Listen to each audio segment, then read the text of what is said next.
Welcome to icon news. నేను మీ పవన్ కృష్ణమూర్తి. అడగడానికి ఆయనకి సిగ్గుందో లేదో నాకైతే తెలియదు. మొత్తానికి అడిగేశాడు. నాకు ప్రతిపక్ష హోదా ఇస్తేనే అసెంబ్లీకి వస్తా అన్నట్టుగా. నాకు ఇవ్వాల్సిందే మీరు.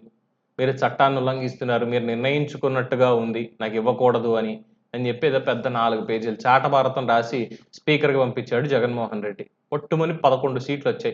పైగా వీళ్ళు ఇంకా ఇప్పటికి కూడా ఈవీఎం గవర్నమెంటు, ఈవీఎం సీఎం అని చంద్రబాబుని, ఆంధ్రప్రదేశ్ ప్రభుత్వాన్ని వీళ్ళు సోషల్ మీడియాలో ఇష్టం వచ్చినట్టు కామెంట్స్ చేయడం, ఇవన్నీ చేయడం చేస్తూ వస్తున్నారు. ఇక మిగతా వాళ్ళు ఎలాగో ఓడిపోయినటువంటి ఎమ్మెల్యేలు ఉన్నారు కదా!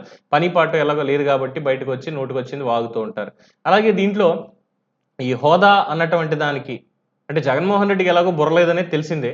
కనీసం ఆలోచించలేడు. సలహాదారులను పెట్టుకొని ఇదంతా చేశాడు, లేఖ రాశాడు అనేది అందరికీ తెలిసినటువంటి విషయమే. బేసిక్‌గా అందరూ ఫిక్స్ అయిపోయారు. జగన్మోహన్ రెడ్డి ఏమైనా రాస్తున్నాడు అంటే, అది జగన్మోహన్ రెడ్డి కాదు రాసేది. పక్కనున్న సలహాదారులు ఎవడో చెప్తాడు. వాళ్ళే ఇది పంపిస్తారు. సంతకం పెట్టిస్తాడు తప్ప, ఆయనకి కనీసం సబ్జెక్ట్ నాలెడ్జ్ కూడా లేదు అనేది ఫిక్స్ అయిపోయారు జనం అంతా కూడా.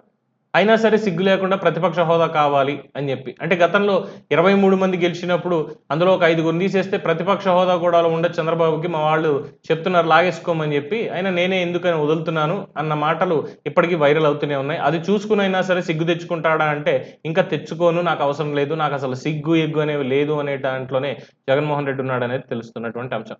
సరే జగన్మోహన్ రెడ్డికి లేదని ఫిక్స్ అయిపోయాం. మిగతా వాళ్ళన్నా అరే జగన్‌లా మనం ఎందుకు ఉండడం అని ఉండొచ్చుగా. లేదు. మేము మేధావులం. మాకు పేమెంట్ అంతా కూడా వాళ్ళు ఇస్తారు కాబట్టి మేము వాళ్ళకి న్యాయం చేయాలి అని చెప్పి మేధావులు బయలుదేరారు టీవీ ఛానళ్ళ డిబేట్‌లలోకి. జగన్మోహన్ రెడ్డికి ఎందుకు రాజ్యాంగబద్ధంగా ప్రతిపక్ష హోదా వస్తుందో మేము చెప్తాము అంటూ. వీళ్ళకి గూడా బుర్ర లేదు అని నిరూపించుకున్నారు. వీళ్ళకి గూడా బుర్ర లేదని నిరూపించుకున్నారు. ఇలాగా ఏంటి అంటే అందులో ముఖ్యంగా ప్రొఫెసర్ నాగేశ్వర్. నాలుకని అటు ఇటు కూడా మడత పెట్టేస్తాడు. ఆయన ఒక చోట ఒకటి చెప్తాడు. ఇంకో చోట ఇంకోటి చెప్తాడు. ఎక్కడో కాశ్మీర్‌లో ఒకసారి అలా జరిగింది. ఢిల్లీలో ఒకసారి అలా జరిగింది. లోక్‌సభలో జరిగింది. ఢిల్లీ లోక్‌సభకి దానికి దీనికి ఏంటి సంబంధం? ఏం సంబంధం అసల? విభజిత ఆంధ్రప్రదేశ్. విభజిత ఆంధ్రప్రదేశ్‌కి మిగతా వాటికి ఏంటి సంబంధం? చట్టంలో ఉంది అంటాడు. చట్టంలో ఎక్కడుంది? 11 సీట్లొచ్చాయి. 40% ఓట్లొచ్చేసి 11 సీట్లు మిగిలింది సరిపోదా? 40% ఓట్లొచ్చాయి కాబట్టి అది పెద్ద మ్యాండేట్. అసలు ఏ రకంగా వచ్చాయో ఏంటనేది ఒకసారి లెక్క తీస్తే తెలుస్తుంది అది కూడా. డెఫినెట్‌గా.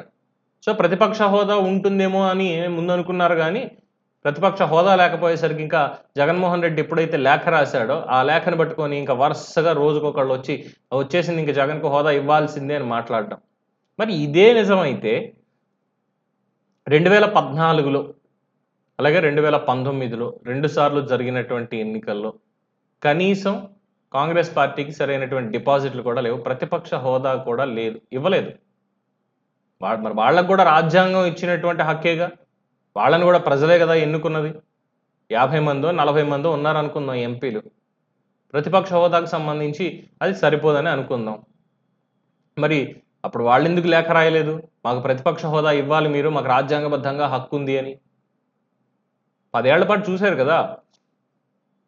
చూసిన తర్వాత మరి ఎందుకు ఇప్పుడు కొత్తగా తీసుకొచ్చి ఎప్పుడో 1974లో అయింది, 1967లో చట్టం ఉంది. 50లో ఇలా చేశారు. దీనికి ఇలా ఉంది. ఇవన్నీ దేనికి? 10 ఏళ్ల పాటు హోదా లేదు కాంగ్రెస్‌కి. ప్రతిపక్ష హోదా అనేదే లేదు. ఫ్లోర్ లీడర్‌లు మాత్రమే ఉన్నారు. ఖచ్చితంగా ఏ పార్టీ ఉంటే ఆ పార్టీ తరఫు నుంచి ఎన్నికైన వాళ్ళు ఫ్లోర్ లీడర్‌గా ఉంటారు. ఆ ఫ్లోర్ లీడర్ అనేటువంటిది ఉంటుంది తప్ప ప్రతిపక్ష హోదా అనేది లేదు.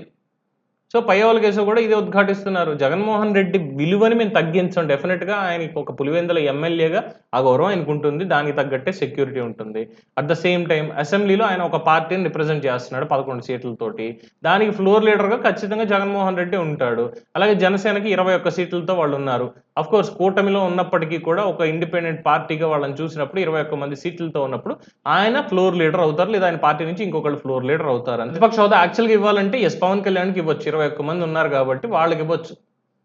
కానీ జగన్మోహన్ రెడ్డికి రాదు.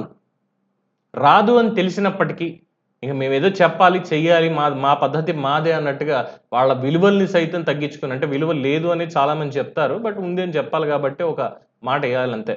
సో, వీళ్ళందరూ కూడా ఇక ప్రతిపక్ష నేత హోదా రాజకీయంగా కక్ష సాధింపు కాకూడదు. ఖచ్చితంగా జగన్మోహన్ రెడ్డికివ్వాలి అని జెప్పి భజన కార్యక్రమాలు మొదలుపెట్టేశారు.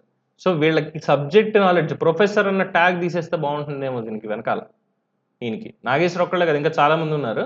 సో ఈయనకి మాత్రం ఆ ప్రొఫెసర్ అని ట్యాగ్ తీసి మామూలు నాగేశ్వర్ అని పెట్టేస్తే సరిపోతుంది. ఎందుకంటే నేను మాట్లాడితే 8 ఏళ్ల పాటు నేను ఎమ్మెల్సీగా ఉన్నాను, నాకు తెలుసు చట్టసభలు ఏంటో ఇవన్నీ ఏంటి.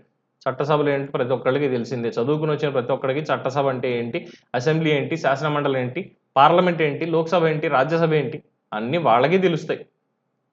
మీకు మాత్రమే కాదు. సో ఈ హోదా కోసం వీళ్ళు పోరాటం, అది రాష్ట్ర ప్రత్యేక హోదా కోసం మాత్రం ఎప్పుడు వీళ్ళు పోరాడింది, మాట్లాడింది లేదు. ఇప్పుడు జగన్మోహన్ రెడ్డికి ప్రతిపక్ష హోదా కావాలి అని చెప్పి వీళ్ళు కూడా మొదలెట్టేశారు. ఇంకా ఈ టీవీ డిబేట్లు వీటిల్లో మా ఇష్టం వచ్చింది మేము మాట్లాడతాం, మా వర్షన్ ఇదే, మీ పద్ధతి మీది, మీ అర్థం చేసుకునేటువంటి సిచ్యువేషన్ మీదది, మాకు సంబంధం లేదు మీ పర్సెప్షన్ తోటి. మేము మాత్రం హోదా ఇవ్వాల్సిందే జగన్మోహన్ రెడ్డికి అని చెప్పేది మా పందా అని చెప్పి చెప్పకనే చెప్పుకుంటున్నారు. ప్రజలతోటి చీవాట్లు తింటున్నారు. సో వీళ్ళకి రిటైర్మెంట్ ఇచ్చేస్తే బావుంటుంది అనేది బెటర్. మీరేమంటారు? మీ అభిప్రాయాన్ని కామెంట్స్ రూపంలో తెలియజేయండి. చూస్తూనే ఉండండి ఐకాన్ న్యూస్. నేను మీ పవన్ కృష్ణమూర్తి.